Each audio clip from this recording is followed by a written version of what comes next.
The Pod Network Entertainment. Hello! Welcome! Grabe. Bago matulog, uwi you! Kami ang tunay na podcast. Ano yun?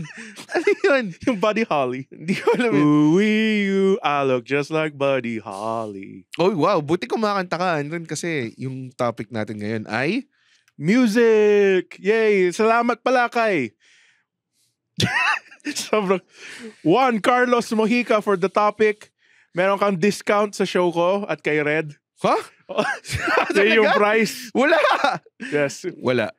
Lapitan mo lang si Red, preferably kung kumakain siya at busy siya. Wag.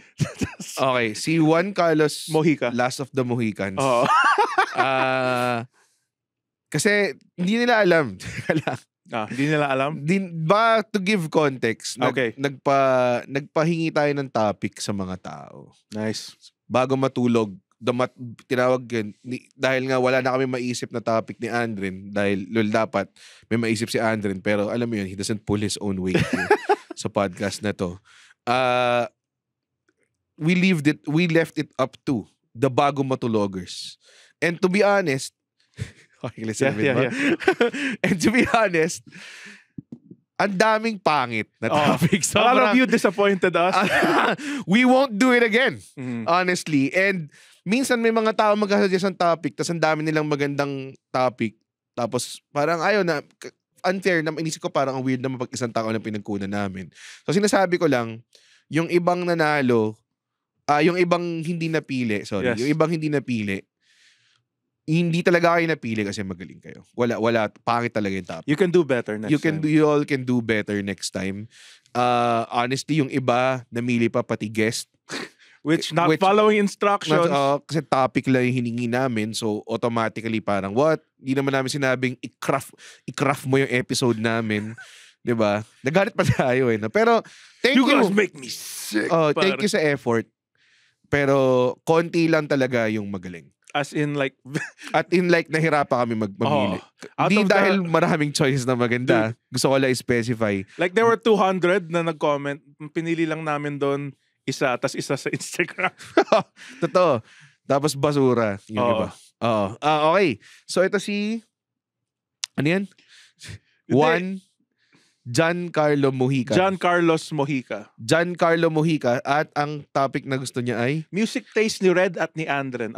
Taste ni Red at ni Ayan, di ba? Parang yun talaga ang totoong bago matulog. Alam nila na ang topic natin very... wala lang. General. Not specific. Not super specific. Which is the opposite of general. Which is yun yung mostly na suggestions ng mga tao sa comments. Hindi ko na-gets kung ba't kailangan mag-micro zoom in sa isang topic. Tapos, alam mo yun, mahirap, di ba? So, dahil doon, meron tayong topic. Nag-stretch ka ba? Tapos, hindi. Tapos, gusto ko lang sabihin kasi, and then sa next episode, Red's choice naman. So, this is Andren's choice. Andren's choice, which is, kanino galing? Juan Carlos Mojica. Yun, Giancarlo Mojica, a musical taste ni Red and Anden. At pag-uusapan natin siya right after this very unnecessary OBB. Nasawang-sawa na kami. Nasawang-sawa na kami. Totoo.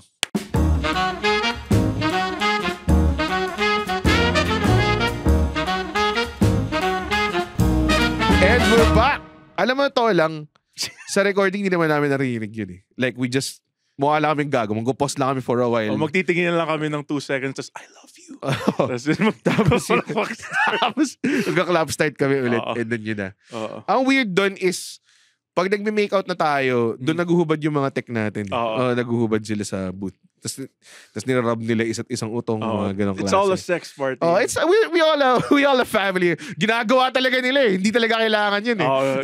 Di sila nakikita eh. Alam naman nila na masyado tayong tamad para itutok yung camera sa kanila tumayo. Yes. Yun. So, okay, music taste. Andren, dahil ito ang ang choice mo, bakit ito ang pinili mo? But di pa natin napag-usapan ng musical taste natin, ano? Kasi Kasi lahat ng tao nakikinig sa music. Kasi either it's podcasting for me or music tuwing nagko-commute ako. Talaga? Or nag-gym. Like weird nga yung mga nagpa-podcast. Ano? Nag-ano? Nagji-gym. Nagji-gym na ako kami ni Josel. So. Okay, sige. Fine. Okay. Hindi nga. Nag-gym nga kayo. Evolution is a mystery. Man, that's a lot of loose skin. Ibig sabihin, mapayat ka na. Mapayat nga ako. Oo nga. Okay. So yeah, nakikinig kami ng mga metal songs. Pero ang weird, like ano muna? So, favorite mo metal, obviously. Yes, of course. Uh-oh. With how I dress. And is it a specific, di ba madaming klaseng, may hardcore, may nu metal, may metalcore, may metalcore, may deathcore, may crabcore. May crabcore, may new wave of American heavy metal. Meron ganun? Yeah. Okay, wow. Yeah. So, lahat yan gusto mo? Yeah, lahat talaga ng metal. So, basically, this is Amoranto Stadium Pulp Summer yes. playlist yung gusto mo. Amoy Red Horse at ihi ako. Yun. Red Horse, ihi, dumi, at tribal wear.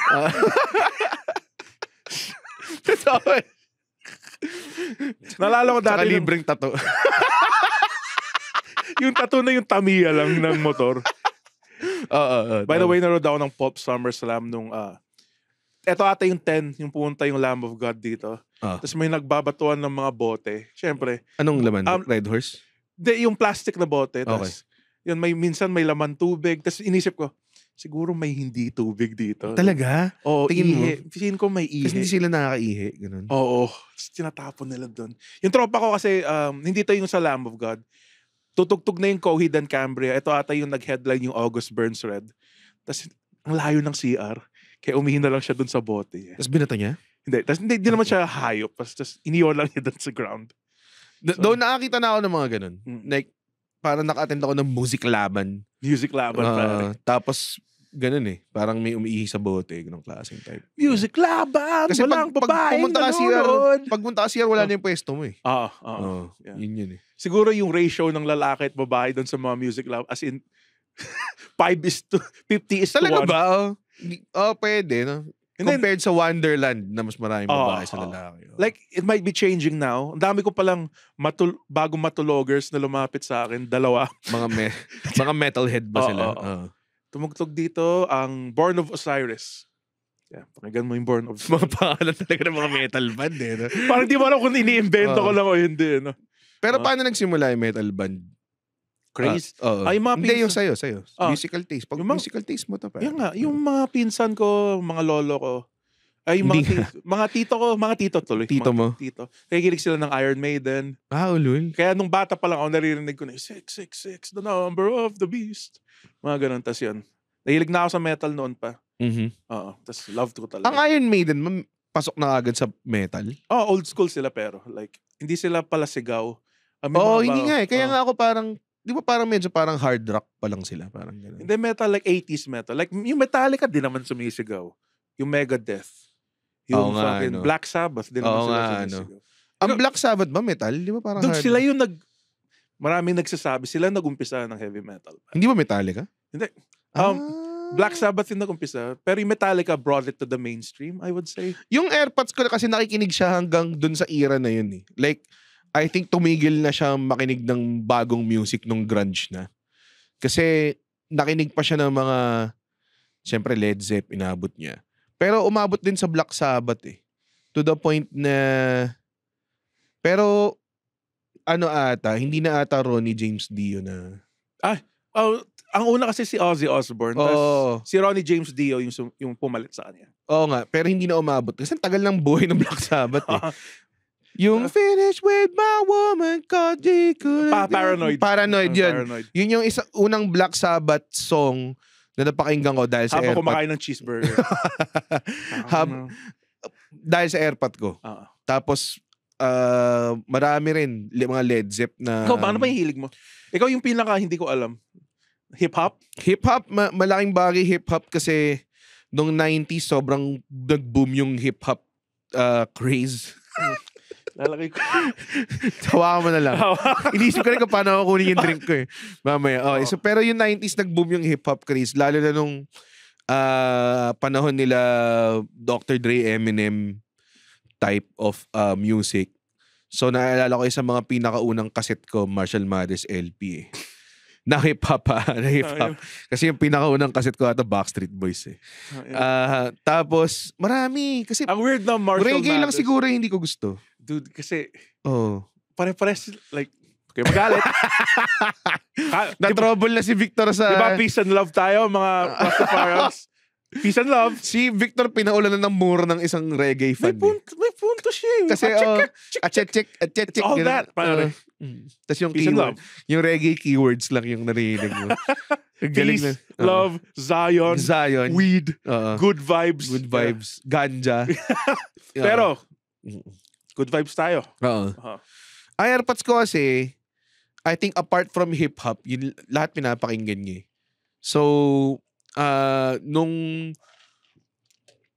growing up, ang dami kong musical influence na mostly hard rock. Tapos, ewan ko anong tatawag mo sa mga tipong mga Steely Dan, mga ganong klase. Steely Dan? Hindi ko alam, rock yan pero hindi siya hard eh, alam mo yan. Pero ang una ko nahiligan talaga na genre, hard rock because, yun nga, nakinig ako ng Led Zepp. That's hard rock din sa wrestling Deep Purple. Yun, exactly yun din. Hard rock din sa wrestling. Tapos, nahiligan ako from hip-hop, nahiligan ako sa metal, nu metal. Because Limp Bizkit, tas wrestling, Attitude Era, Disturbed, lahat ng mga ginagamit na tracks doon, puta, puro, puro hard rock eh. Kasi ang first... metal tsaka nu metal. First CD na binili ko, yung Chocolate Starfish and the Hot Dog, meron din ako nun. Tapos, pakinggan nga natin to, anak. Tapos, alam ko madedehad. Kasi yung first track doon, yung Hot Dog, yung, it's a fucked up world! A fucked up place! Everybody's judged by a fucked up face! Tapos, tangina, oh no. Yung ba yung unang track doon? Yung unang track. Tapos, walang palusot eh. Like, okay sana kung rollin. Wala. Yun din eh. Wala talaga. Ito pa kasi yung unang track eh. Yeah. Parang naalala ko na parang nakita ko yung limitations ng AirPods ko sa music. Kasi parang nakita ko ng cassette ng Green Day. Tapos dahil bata ako, parang, ay, ang ganda ng art, Green Day, ganyan-ganyan. So akala ng AirPods ko, ay, ito ba yung pinapakinggan nyo? Ako hindi ko siya pinapakinggan at all. So parang one day from Odyssey, parang siya bumibili sa Odyssey dati. Bumili siya ng Green Day. Tapos parang nung sinundo niya ako sa school, pinapakinggan. Parang, ano kaya ito pinapakinggan ni Daddy? Tapos hindi niya gusto. I think yun na yung gets kita. Kasi I think yun na yung naghihiwalay. Yun na yun. Yung quote-unquote whiny na bosses. Do you have the time parang to make clear to me whine? May clear line yung rock ng 80s to 90s eh. And feeling ko nagsimula siya kay Cobain. Feeling ko. Like yes. Si Cobain din ganun din kasi. Parang hindi naman whiny, pero alam mo, inaartihan niya yung boses. Diba ganun, diba? Same din. Pipik ko lang matawa. Okay, kanta ka na. Ayoko. Sige na, hindi.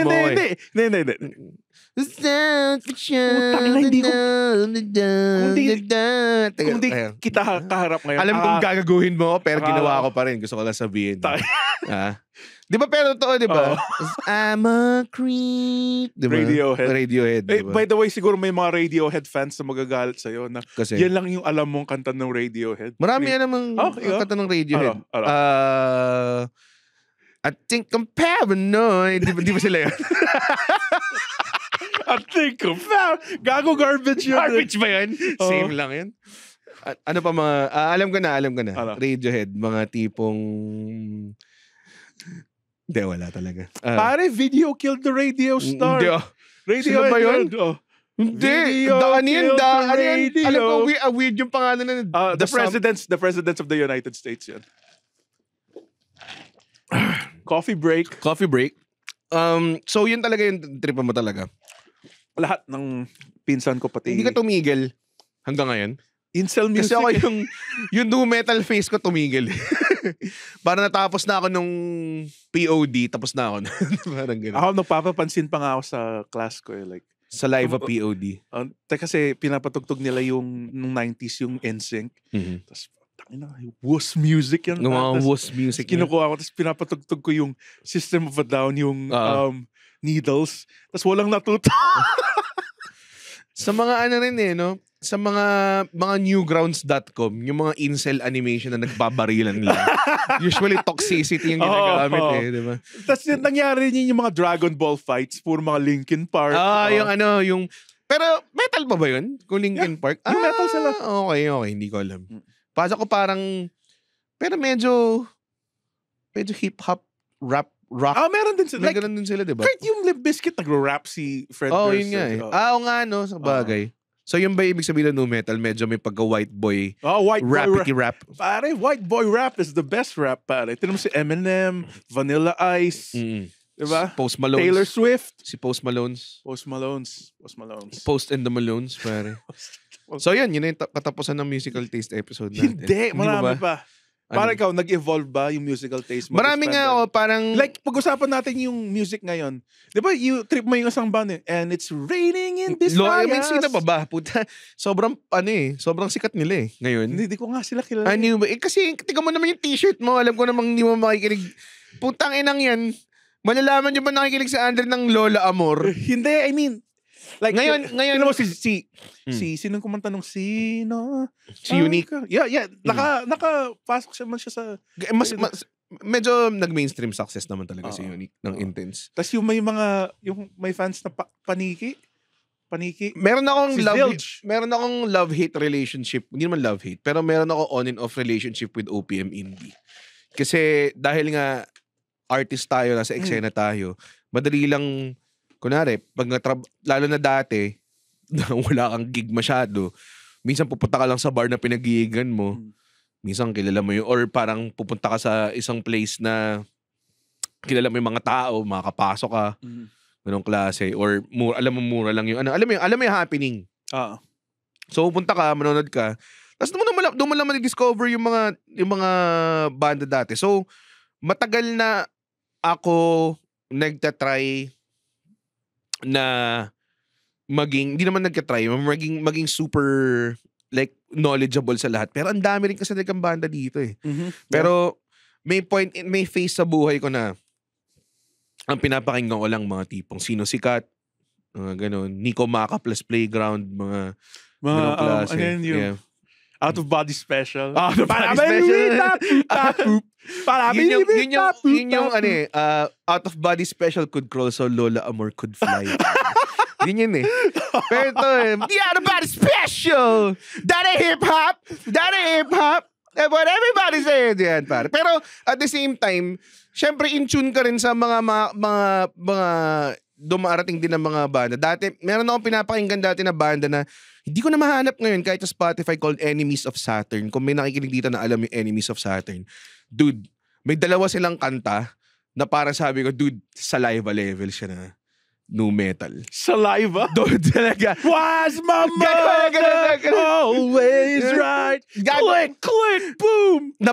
Umabot pa to sa point in time na sumabay si Mikey. Si Mikey mahilig din sa metal eh. Si Mikey, sumabay siya sabi ko, Mikey, may nakita akong parang EP ng ng banda na to, pakinggan ko sa Giho yata or somewhere, nakakuha ko ng EP na pakinggan mo to. Tapos yung pangalan ng kanta, Bigayan by Enemies of Saturn or EOS. Diba?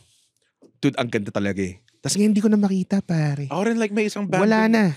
So kahit sa Spotify parang wala. So sobrang hassle. Parang parehas tayo. Yung bandang yan para sa akin, yung Giniling Festival.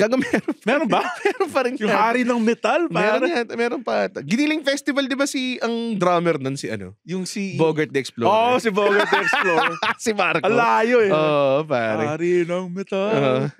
Gusto ko yan kasi, nalaman ko yan kasi parang nung nasa ahensya pa ako, kukunin namin si Bogart sa isang campaign na hindi natuloy. Tapos, parang... Pakinggan niyo tong kantan to, parang ito yung gusto kong gamitin sa commercial, tapos sobrang hindi siya pasok. Giniling Festival yung kanta. Sabi ko parang, ba't siya pitch ng Giniling Festival? Yung pala, siya pala yung drummer. Tapos parang yung ad ng SM Lifestyle yata or something like that. Parang ganun. So parang tayo na di pasok eh. Pero way to chill, pare. Way to chill it. Ganda eh. Like ngayon nakikinig ka ng bagong kanta. Pero again, OPM. Ba't tayo ba ng OPM? Dude, I think yung dahilan ng pinakamaraming sad boy sa Pinas. She's only 16. She's only 16. Recently ko lang napangod. Hey, Senya. Sauce. Ang ganda ng mga kanta nila yung I wish I was someone else. kill myself. That's all that. It's all wanting to kill yourself. Lahat ng mga nasa Ateneo High School yun yung kino-cover. Oo nga eh. Kasi binasted sila ng mga crush nila. Sila yung bagong sugar-free na mas pogi. So, hindi, pero... Which, by the way, gines namin parehas yun. Yeah. Si Senya tsaka si But by the way, Ebe. as in sugar-free, yung dahilan ng pinakamaraming yun, heartbreak. ang galing nila eh. May eras, di ba sabi ko, may eras nga yung time na pinapakinggan ko yung OPM. Parang nung sugar-free era, parang doon ako, may part in time na tumigil ako makinig avidly sa kanila, sa OPM in general. Kasi parang nawala eh, after nung sugar-free urban dub era, Six Cycle Mind, Six Cycle Mind. Nag-iisang hip-hop na Pinoy na pinapakinggan ko, which is si Glock 9. Parang nagkaroon sila ng era, tas biglang tumigil eh. I think... Tas umangat yung internet, tas pumasok yung mga OPM indie, mga Taken by Cars, Up Dharma Down, mga ganong klase. Techie Romantics, I think, that's your point. Nung pumasok na yung internet, may iba pala. Like, yes, yung pwede emo, na lahat. pwede na. Oo. Tas yun, fuck. Nauso yung emo. So, nung lumabas yung internet, mas naka-discover ka na ng mga gusto mo or may mga nagustuhan kang bago? Na genre, hindi lang banda. Hindi. Parang nag-expand kasi ang pinapakinggan ko lang na metal, new metal, kasi yun lang alam ko. Yun lang alam mo. And tas doon lumabas yung new wave of American heavy metal, which is Killswitch Engage. So hindi new metal ang Killswitch Engage? Yeah, Ay, nang gulo pa. Hindi. Again, may mga Breaking Benjamin, mga ganun. Pare. Pag sa dito, Breaking Benjamin. Pero pag sa States, Benjamin. Okay. Parang si Bal David dito. Pag doon siya, Bal David. Pa-time check nga. May time check ba tayo dyan? Pawalang kwenta na tong episode na to eh. In the Diary of James. Sino to? Breaking Benjamin. Konti lang alam ko ng Breaking Benjamin. Baka lumalabas lang sa WWE. Firefly! So ano tapos pagkatapos nun pero the same, I mean, hindi nalalayo yung new metal sa new wave of... Hindi naman masyado. Like, hindi. Doon na yung pero new wave. Talking like... Doon na may sigaw na kasi. Kasi yung new metal, wala naman sigaw eh. Nung bumukas yung internet, lumambot yung taste ko. Okay. Like, Feist, Wilco. Alam mo ba itong mga to? Hindi ka nakikita ng Wilco. Ano ba yung... Impossible Germany? Mga ganun. Ano to? Unlikely Japan. Di mo alam to? Hindi ka nung kalambot yung pagkanta ko. Pero nakikinig ako for a while nung may wave of, oh shit, ang daming biglang indie musicians na LimeWire, Kazaa. Mga LimeWire bullshit. Binibigyan mo ng AIDS yung computer. Para maka-download ng isang MP3. Dude, music, LimeWire music at lesbian porn, pare. That's most important things. Bigyan mo kami ng time check at 40 minutes, please. Thank you. Kasi pawarak na ng pawarak ng... lesbian porn. Okay. And fucking... Meron pa rin ako Spotify playlist ng mga dating indie shit na pinapakinggan ko. Which is, ang tawag sa playlist ko ay Nakaupo at Sabog. Wilco. Hindi mo alam yung Wilco? Sila ba yung kumanta yung kasi, ooh baby, don't you know I suffer. Hindi ko alam. Hindi ko alam lahat ng kanta ng Wilco eh. Pero, ayun nga sinasabi ko, parang merong, I think, small time, may era na hindi ako nakikinig masyado ng iba kung hindi indie. Kasi sobrang booming yung indie ng time na yun. Mga Regina Spektor. Yan. Gusto ko din si Regina Spektor. Na lumabas sa film. Ganun kalapit. Kasi indie ka, tapos lumabas ka sa Hollywood film. Regina Spektor. Oh my God, I know her. Mga ganun. Mga Kimya Dawson, mga ganun. Broken Social Scene. Mga Imogen Heap, pare. Mga Belle and Sebastian. Nakuha ko to sa ate ko. Ate ko rin kasi parang dati meron siyang blog. Nalimutan ko yung pangalan. Audiography. Ata. Tapos puro mga indie music yung mga nandun. I think sa kanya, ang dami niyang alam. Ako, sobrang, yung mga trip ko lang yung mga I think doon rin nag-boom yung emo eh. Like, yung emo music. Or doon sa probinsya namin, ito yung unang emo. Makikinig ako ng sao. Nagsingit lang ng probinsya joke eh. Makikinig ako ng saosin, pare. Saosin, pare. Pumunta dito yun eh. Yeah. Saosin. Tas, I think doon nagsimula yung emo phase ko. Kasi, doon na nag-gap yung hilig ng mga pinsan ko, tas ako. Nag-splinter off yung mga rock fans nun eh. No? Yung pumunta sa emo. Yung narinig na nila yung, the webs from all the spiders, caching things, needing their inside. Doon na sila nagdi-disown ng mga pinsan nila. To hear the voice of treason. Hello there. The angel from a nightmare. Alam mo, may friend ako na feminist. Tapos sinira niya sa akin lahat ng emo songs. Bakit? Kasi lahat ng emo songs, it's just women like women blaming kung ba't sila na heartbroken. Hindi, minsan tatay blaming nun eh. Tatay blaming. I'm sorry, I can't be perfect. Alam mo yung nakakatawa? Ano? Alam mo yung perfect ng Simple Plan? Ano? Yeah. Yan yung graduation song. Hindi ka. Di alam mo. Sa Granny Cruz High School. Tapos, like, doon yung mga parents namin. Tapos, I'm sorry, I can't be. Now it's just too late. Kasagsagan ba ng emo? Gumraduate kayo? Yeah. Ang puta. Mga FM Static, Secondhand Serenade, which I hated, pero more Fall Out Boy. My Chemical. Urban Dub. Urban Dub, pare. Mga... This bottle is bringing me down. Yun. Alam mo ba, 2 beses na ako bumomba sa harapan ng Urban Dub? Sila si Gab. Si Gabi Alipe, pare, tangina, ba't ba kinukuha? Feeling ko. Tapos, parang, kasi 2 corp gig ko sila nakasabay. Bumomba ako parehas. Tapos sinundan nila ako. Tapos, nung pandemic, nag-like and share si Gabi Alipe ng isa kong video. So, inisip ko naman, okay, hindi niya, so, nakita niya ako. Para may redemption na. Ano daw, that's E-rock in Gen Z terms. E-rock? Emo rock? E-rock. Kasi emo rock. Tangin ng mga Gen, Stone Cold Stunner ko, isa-isa. Pumila nga kayo dito. Iisa-isahin ko kayo. I think yung emo rock na ngayon, Dance Gavin Dance. Ano yung Dance Gavin Dance? Di mo alam yung Dance Gavin Dance? May emo rock pa rin? Meron pa. Nakikinig, Under Oath. Tatanda na ng mga emo fans. Hindi, ang tawag doon emo core. Emo hardcore. Okay. So, Dance Gavin Dance, Under Oath, Ice Wired Shut. Yan, marami akong alam doon. Kunwari pa ito na, parang doon yata Dance Gavin, alam mo naman pala talaga. Nakakainis eh. Hindi, I think iba yung generation nila. Like, ano ba yung ngayon? Considered E-rock ba yung E-heads tuloy? SOS? SOS, hindi. OPM Indie. OPM Indie rock. Oo. Yeah. Okay. Good job. Wala ka nang iniinom eh. Oo. Hindi naman emo ang SOS eh. Hindi naman so. Kill myself! Sa bagay, tanong mo nga, sa shoutout nga sa mga nakikinig, kung emo ba yung ano. Emo, so, mga Autotelic, ganun, tsaka Ben and Ben. I think that's the new, I think that's the new emo Hindi, rock. sobrang pop na nila eh. Sikat na sikat sila eh. Hindi sila when I'm with you, I think that I'm overdosed. Overdosed.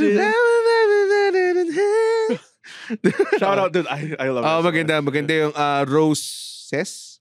Roses. Hindi Rosas ni Nika Del Rosario. Roses ng sauce. Yeah. Pakinggan nyo. By the way, di ba huge Kanye West mark ka, di ba? Salamat sa pag-out sa akin, ha? Bakit? Ano ba ginawa masama ni Kanye West? Mas okay ako kay Kanye West until Pablo. I would say. Ito ba yung I miss the old Kanye? Hindi ko alam kung yun. Pero ang Pablo is ang pinaka-hit single niya rin yung Famous. Kung sinabi niya sa mga kay Taylor Swift na I mean that bitch famous. Which was kind of reaching Kanye. Pero sige. Worth it. Meron kasi rin ang labo. Ang layo nun sa Pablo, pare.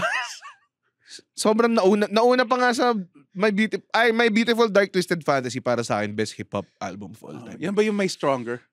Hindi. Sabi ko nauna nga. Hindi yung put that pussy in the sarcophagus. Yeah. Monster. Yun. Monster, Power, All of the Lights. I think doon sumikat si Nicki Minaj, yung first. Hindi ko alam. Pero ang galing niya doon. Kasi kasama niya sa verse si Jay-Z tsaka si Kanye. Yung line na, you can be the king but watch the queen conquer. You can be the king but watch the queen conquer. Tapos yung kanyang mataray voice na, first things first, I eat your brain. And I'm a start running gold teeth and chains. Oh, that's what a motherfucking monster do. Yun yung ano niya, yung nabibilaukan rap. Parang naghahanap siya ng tubig kasi yun yung Nicki Minaj time. And that's what a motherfucking monster do. Matatabilan din naman tako. Diba ganun? So, para siyang, pangin tubig. Nabibilao ka na ako. Diba ganun? And scene. Tapos yung magpapakute, 51st no album out. Yeah. Diba? And so, di ba nung nanood kayo ni Vic, Chino, at ikaw, Kanye, I still remember this kasi hindi ako inimbit atas. Ba't di ka nga ba ang daming libreng ticket kayo nun? ni Chino ng ticket. Ang dami naming libreng ticket nun. That's fine. So, kasi ang nangyari nun, si Chino ata nakakuha siya ng ticket from the station kasi junior. Siya yung pinaka-long tenured junior jockey kasi hindi siya gumagraduate ng college kasi clinging on to that to that title eh. So si Chino sa 9th year niyang tenure ng junior jock nakakuha siya finally ng tickets tapos binigyan niya kami ni Vic. Naalala ko nagdodota ako nun. Tapos tinawagan ako ni Vic, nasaan ka? No tayo Kanye. Sabi ko wala akong ticket. Meron ng ticket dito libre, pumunta ka na dito ngayon. So iniwan ko yung mga kadota ko. So daw. Tapos pagdating ko doon, patapos na si Wiz Khalifa. Tapos nagsabi pa siya, whoa, damn Manila, you got some good weed here. Tapos ako parang, boo, ulul. That's bullshit. That's bullshit. Tapos after nun, Kanye na. Dude, yung mga nandun, halatang alam lang nila si Kanye by celebrity name. Kasi yung mga lalo na yung mga tao sa VIP, hindi nila alam yung mga nakatayo lang sila sa Kanye songs. Pero yung mga taong lumapit, tulad namin ni Vic, alam namin. Alam ko lang yung album, yung Black Skinhead, yan lang yung last album na pinakinggan ko sa kanya. Talaga? Di ako ganun ka-Kanye. Hindi ka ba, ba't dati jam tayo ng Kanye sa kotse ko eh? Oo nga, kasi tinugtog mo yung hits Stronger. Oh, syempre, yung hits naman talaga, pare. Hindi ako magpe-pretend na parang, pare, alam ko to deep tracks, bro. Yung mga deep tracks. Pinapakinggan ko yung album, pero usually... Ganyan si Alexio Bidsan. Tsaka sila Roy. Fuck. Di, ito talaga yung... ito yung Weezer. Yung Weezer, yung Maldroid. Patugtog nyo na lang. Yung hits. Yung say they like hits for a reason, pare. Buddy Holly. Diba? Yun. So, syempre mostly hits. Pero, may mga gusto ko rin minsan na parang, pero marginally popular pa rin siya eh. Hindi siya sobrang deep track. Pinapakinggan ko yung album if there are enough hits to carry the fucking load. Dude, yung Chocolate Starfish, walang tapon dun eh. Gagong dami dun. Boiler. My Generation, Rollin, Boiler. Boiler, My Dog, Way. My Way. Hot Dog. Dun din ba yung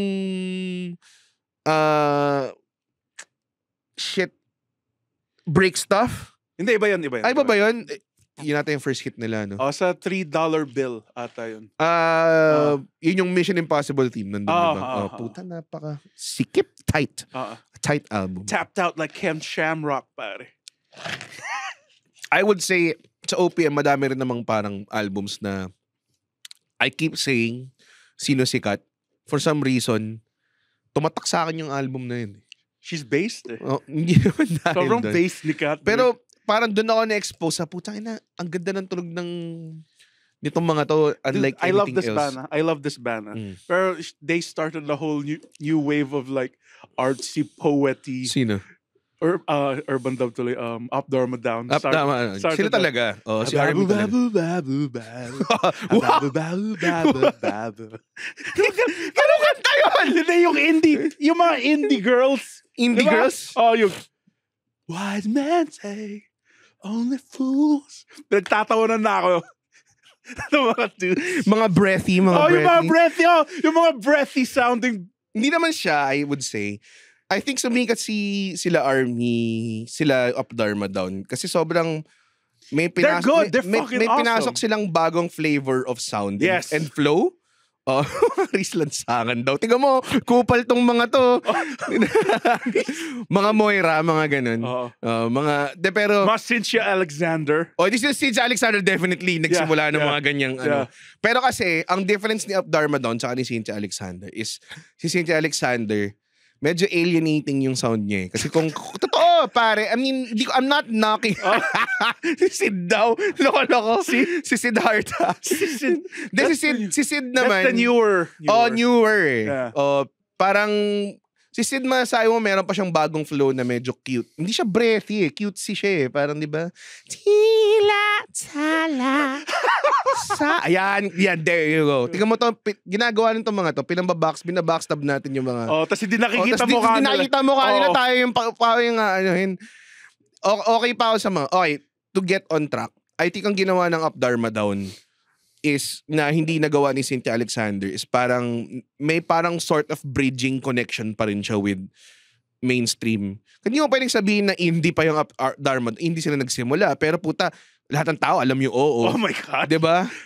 Diba? Alam mo yun? Parang... Kunwari, nagka-Up Dharma Down cover night, feeling ko like 10 versions ng oo. Oo, totoo. Yun din yun eh. Oo. Tadhana. Dude, Pag-agos. Sobrang galing na Up Dharma. Oo nga eh. But they started that generation of... Yeah. Yun din. Kaya nga. I mean, parang... Kasi may mga tao kapag sinasabi nila, sila yung nagpauso nito. Parang may stigma na parang, puta, sell out, ganong klase. Hindi eh. Parang for the longest time, sila yung naging parang anchor of na merong pwede kang gumawa ng sarili mong tunog. Alam mo yun? Parang ganun yung dating eh. At maraming gumawa ng sarili ng tunog, hindi na naging successful. Pero, alam mo yun, props, di ba? Congrats, naman pa si Army sa show mo. Nandun si Army sa show ko. Nice. Nandun si Jeline sa Power Max Center. Nice, congrats. Tapos nandun din si Gold. Tapos naalala ko, katabi niya si Kate. Tapos, parang nahihirapan na daw si Army tumawa kay Gold. Parang gano'n. Kasi medyo wild yung mga sinasabi ni Gold nung time na yun eh. Pero yun, parang she had so much fun. She even posted and said na parang ang context of the post is parang finally I was drawn out of my hiding place kasi hindi siya lumalabas just to watch these guys. Ta sobrang pleasant surprise daw na may girl comedian na sobrang insightful like si Jeline. So yun, parang hindi siya madamot sa pag-support. Moving on, like kasi ayoko lang naman pakinggan kung gaano ka-successful. It's making me sick. May nanood na ba sa'yo ng mga musicians na kasi successful? She's only 16. Nanood show. Actually, binuk ako ni Ebe. Parang yun yung different level, pare. Okay. Sabi ni Ebe, alam mo, minsan lang ako mag-concert, mag-book nga ako ng comedian, pare. Gusto ko lang sabihin. Sige. Never pa nangyari sa'yo yan. Odd Job nanood ng stand-up gig ko. Odd Job. Who the fuck is Odd Job, pare? Fuck you, Roy! Fuck you, Roy! Pero alam mo, ayaw nila, pero gustong-gusto ko yung kanta nila na Balyena. Ewan ko kung bakit nila. Parang feeling nila It reminds me of you. Wala nga tungkol sa Balyena. Kasi, yun ang ayoko sa kanila. Ayoko yung kanta na wala sa kanta yung title. Like, Balisong. Wala namang Balisong dun sa... Wala namang sinabi na, pumunta akong Batangas at bumili ng Balisong. Hindi naman ganun yan eh. Diba? Ang layo eh. Bakit naging Balisong yun? Parang, time will pass, 214, yes. 214, Kindat, Rico Blanco. Diba? Buti pa yung yugto eh. Diba? So saksi ang langit sa ikalawang yugto. Checklist. Pangalan natin ng yugto. Pero puta yung Balisong. Saan lumabas yung Balisong dun sa kanta? Your face, may Balisong sa highway. Diba? Walang ganun eh. Naglabas ako ng kutsilyo na kailangan ko mag-tricks kasi Balisong siya. Diba? Wala eh. Kaya yun yung burot ako sa Balyena. Balyena ng Odd Job. Pakinggan nyo Spotify. Kasi ang ganda nung kanta. Tapos natanong ko, bakit Balyena? Tapos ang dami, parang mga 2 minutes ako in-explain na ni Roy tsaka ni Jake kung bakit ganun yung Balyena. Tapos parang layo. Alam mo yun? Ba't yun na nun, diba? Yun lang sinasabi ko. Ito. Since ilang minutes na tayo? Ilang minutes na tayo kasi dapat 45 lang eh. 88. 30. Sulat nyo! Nanto ko Sulat kayo ng sulat ng mga binabackstab nyo. Yung mga binabackstab yung tao eh. Tapos ngayon, di kayo makapagsulat. 39. Meron pa tayong mga 10 minutes. Ano yung music na weirdly specific, tumutugtog habang may malungkot na nangyayari sa'yo? Ay, putang ina, ang dami niyan. Kaya nga yung alam mo yung kanta ng The Chainsmokers, yung Roses? Ano yung Roses? Aha, aha, ah. Kasi tumutugtog yun sa bus. Nung very first gig ko. Nabumamba ka? Nabumamba ako. Sobrang lungkot ko nung umuwi ng Pangasinan. Tapos yun naka-loop siya. Buong biyahe. So I always remember Kala that ko song. you had a bad day. Hindi naman. I had a bad You night. had a bad day. Take it one down. Yun yung pag na-eliminate yung competitor sa American Idol, yun yung music. Ikaw, ano yung mga specific songs mo? Wala naman, pero yung mga Rico Blanco. Like nung binasted ka. Iniwan ka na ng aeroplano. Mga ganong klaseng bullshit. Which by the way, nung nanonood ako ng Wonderland nung huli, just gonna get this out. Okay. So, tumugtog si Rico Blanco. Sakto pagdating namin ng Rico Blanco na, men, ang galing ni para sa akin, isa sa mga pinakamagaling dun. Nandun yung, ano yung sino nandun sa Wonderland? Dashboard. Confessional. Oo, diba? Tsaka si Carly Rae. Tapos, si Ravina. Si yun? FKJ, pare. Ayan, yan yung mga milig mga indie ngayon, pare. FKJ, pare. Grizzly Bear, pare. Anyways, Rico Blanco went all out. Sobrang lupit niya. Tapos nabuburat ako kasi may mga taong nandun lang dahil alam mong parang, nandun ako kasi papakinggan ko yung mga ibang acts na ano. Ayoko pakinggan yung ibang acts na mga butang ko. So, tumutugtog si Rico Blanco. Tapos, pare, pa-picture naman. Tapos lasing pa. Tapos ako parang, dude, tayo na. Nasa gitna ako ng Your Universe eh. Alam mo yun, naaalala ko yung mga memories na naka-attach doon. Ganun parang, alam mo yun, nasa musical trance ka with him. Tapos, pare. Bro. Okay, can I take a picture? Can I take a picture with you? Yeah, because we watch you. So parang, gumagano'n ako. Tapos may mga iba nagigets, later na lang mag-iintay. Okay lang, between songs. May mga iba, dude, nahata ka pa ganun. Lasing na eh. Gaganunin ka. Tinapunan pa ako ng drink. Tapos putsa, hindi ko tuloy. Alam mo yung part na inaabangan ko sa yugto? Hindi ko na ako, ang mga hilig, palakas ng palakas. Alam mo yung ganun, pare.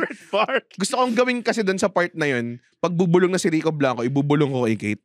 Gaganunin ko yun sa tenga. At kumuha ang mga hadlang. Wala eh. Nagpa-picture ako sa mga putang ng tao, hindi naman nanonood ng show ko. Nanonood ng Wonderland para kay Carly Rae. Tangina, nabuhusan pa ako ng fucking Natty Wines. Ano yung Natty Wines? Yun yung parang weak shit drink. Weakest shit I've ever Natty heard. Wines. Para siyang Wines ang puta. mga kung may single origin coffee sa wine yun yung. Ako may craft beer.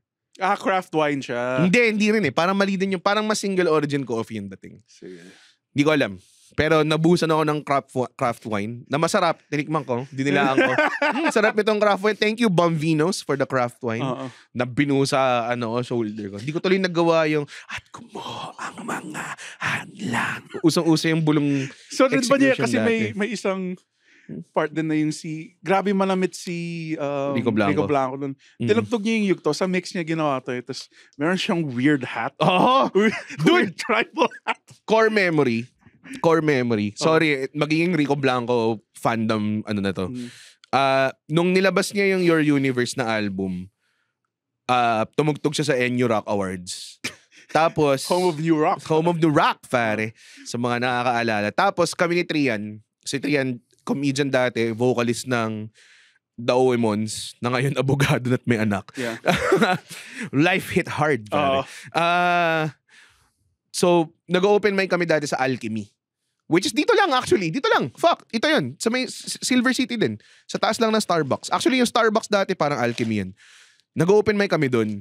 Tapos may isang gabi na after open mic, parang kailangan matapos maaga yung open mic kasi may NU Rock Award sa Silver City. Tapos, yung bouncers ng Alchemy, sila rin yung nagba-bouncer dun sa So, pinapasok kami sa VIP, pare. Ang inaangas. Pinasok kami sa VIP, kami ni Trian. Tapos parang, shit, putang ina, sobrang access. Tapos nakita namin all the celebs, pare. Si Noli Ayala. Kilala mo si Noli Ayala? Yung PBA commissioner dati. You were sarcastic pala. All the stars were there. All the stars were there, pare. Tsaka Tsaka si David from David Salon. Okay, yun, kilala ko. David Salon guy rules. Andun sila. Well, yun yung, ewan ko anong part ng VIP area yun naabutan namin. Pero nung time na yun yung dalawang uy puta si Noli Ayala ng PBA nandito. Nandun rin ba yung guys sa gardenia yung nagsabi, masarap kahit walang kalaman? Wala. Pero si David Salon nandun. Tapos, pero ito sakto. Tumugtog si Rico Blanco. Tapos tinugtog niya kagad yung yugto and everything sa Enyo Rock Awards. Kasi nanalo ata siya ng best new album or best album ng time na yun. Suot niya yung funky. So feeling ko, yun yung recording nun. Dito nangyari yun sa building na yun. May weird ass hat siya. Yeah, may weird ass hat lang siya. Ang mga himig, palakas ng palakas. Ayun, mga ganun. So, yan. Mahal kita Rico Blanco. Saka sa mga dream guest ko. Paratingin niyo. Oo. Kaklase ko yung kapatid mo si Patrice sa high school. Sinasabi ko lang. Okay. Okay. Speaking of Rico Blanco, nakakatawa siya na yung, siya lang ata yung first song Taglish song na napaking. Madalang ka lang makakarinig ng Taglish songs, diba? Oo nga, to. Yung medyo overrated kung minsan. Yung part, alam mo ba yung overrated? Minsan meron pa siyang Control-Alt-Delete. Mga ganun pa yung nasabi niya. Parang I think ang nauna doon actually, yung Aegis. Talaga? Yung sing tamis ng wine, sing tatag ng sunshine. Sabi ko, Aegis ba yun? Aegis yun. Bakit? Tapos never na siya nag-English ulit. Yun nakakatawa din. Ang weird ng mga Taglish songs eh. Talaga? Iniwan ka na feeling ko, airplane. Hindi naman ganun. Aeroplano pa rin. Pero parang feeling ko there should be more, I think. Kasi that's how normal people That's Lola Amor do. And it's raining in Visayas. Oh, ayun. Medyo Taglish yun, di ba? Okay. Diba? Diba? Raining in Manila, hindi ka ba nilalamig? Ganda mo kumanta yun eh. Ayun, so currently ngayon, nakakatuwa kasi ang daming OPM acts. I mean, testament na yung Ben and Ben on how big they can get sa era na ngayon. Kasi sabi nila dati, dahil wala ng mga bilihan ng CD, wala ng bilihan ng mga records and everything, hindi na daw sisikat yung OPM at that level. Pero kung makita mo si Ben and Ben, puta, dude, ang laki, man. Diba? Yeah. Yung friends ko nga, yung band na Amateurish, they got signed sa bagong record label. So talaga? May friends ka? Yeah. Can I make kwento? You make kwento what? Sige, go. I make kwento one thing. Okay, go make kwento. So, di ba pumunta dito si Dave Chappelle? Oh, na-intro natin sa stand-up. Hindi. Hindi. Pumunta siya dito. Makano ticket niya nun? Mahal, dude. Like, yung binayaran namin na balcony, mga nasa 16. So, I decided not to go. Kasi you decided ba? Or, dude, or did your life decide it for you? Hindi, alam mo bakit? Ano? Kasi manood ka na Iron Maiden, di ba? 2 months after, pupunta dito yung Iron Maiden, pare. Tapos ang opening act nila, Baby Metal. Baby diba? Metal, puta, pare. Sobrang ganda. And the pandemic hit, pare. Totoo. And ako na ata yung pinaka nag-suffer. Gusto ko lang sabihin, as a die-hard Iron Maiden fan, ako ata yung pinaka nag-suffer ng pandemic. Ako ang pinakakawawa. Kasi hindi ka nakanood ng Iron Maiden. Oo. Okay. Ako na naman, Andre. Magpadala ho tayo ng tulong kay Andre Bernardo. Oo. Yun na yun? Yun na yun. Puta, ano yung tungkol sa banda mo? Banda yung kaibigan mong banda. Akala ko tungkol dun. Hindi. Gusto ko lang manood sana ng Iron Maiden pero di na sila pupunta dito ever. Bakit mo sinegway dun sa banda ng kaibigan mo? Takin, ang gulo mo Anong banda ng kaibigan ko? Sabi mo yung Amateurish ba yun? Yeah, yung Amateurish na sign sila. I think sa record label. Anong kinalaman nun sa Iron Maiden story mo? Wala, siningit ko lang. Hindi, pero kasi die-hard Iron Maiden fan ako eh. Baka gusto, bagong matulogers, yan yung favorite band ko, Iron Maiden. Ngayon, kung magbibigay ka ng taga mo tong mga incel na to nasa tech booth natin, no? Mga Iron Maiden fans, kaya kanila mahal eh. Oo. To. Ikaw nakaputang inang Hounds of Justice t-shirt. Hindi ako nakatangina gago. Stone Cold. Excuse me, this is Tomohiro Ishii. Tomohiro Ishii. Mga taong hindi nakakaalam, fuck you, bobo nyo. Okay. So paano tatapusin tong episode na to? Well, I guess we should end it with a song, pare. Hindi, ayoko. Sometimes in our lives. Ayoko! Sige. I would say, magbigay ka na lang ng, I think, song na pinapakinggan mo na earworm sa'yo ngayon. Fuck, it's a K-pop song. It's called Baddie by IVE. Yeah. Bali. I can't do the lyrics kasi magmumukha ako racist kung ikakanta ko yung tok. Ako ngayon, very earworm sa akin ngayon yung Pasilyo ng Sunkissed Lola. Fuck, sobrang, ito kunwari pa na hindi nakikinig ng new music tayo na. New music ba yun? Kasi feeling ko late in the game na ako Sunkissed Lola. Alam mo, luma na yun relatively, hindi siya ganun kabago. Pero, ewan ko, parang dahil nakinig nga ako sa Lola Amor, sabi ng Spotify, ito, mga Lola bands. Sabi, may Sunkissed Lola. Pakinggan nyo, Pasilyo by Sunkissed Lola. Ito yung hulaan ko kung paano sila kumanta. Ano? Pasilyo. Hindi talaga. Lola, Pasilyo. Hindi talaga. Muulan, Pasilyo. Hindi ko pinapakinggan ko. Pasilyo. Pasensya na. That's a 2004 line Pasensya na. Diba? Pasilyo. Thank you. This was a great episode. Thank you so much, Kay. Wait. Tangina. Giancarlos Mojica. Thank you so much sa topic na to. Next, meron kang libreng ticket sa next show ni Red. Wala kang libreng ticket. Lapit ka sa kanya habang kumakain o kasama niya yung girlfriend niya. Meron kang libreng ticket. 2 tickets sa next show ni Andren, which is valued at 200 pesos. Yun. Thank you so much. And then our next episode, Red's Choice naman. Red's Choice. Oh, yun. Thank you so much. So, dito sa next one, mas active si Red at makikinig. Gago, active mo. Kumanta pa nga dito Tangina nito. Okay. Andren, take it away. Pwede na tayo matulog, yeah. Uy, ang ganda na. Galing. Pigat ka. Sige. Because it's raining in Manila. Hindi. Sige, baka pwede na tayo matulog.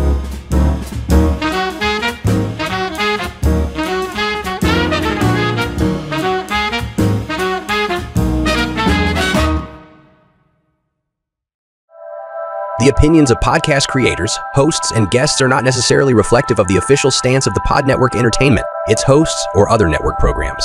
The content created by the people behind the podcast is personal and not meant to harm any religion, ethnicity, group, organization, company, or individual.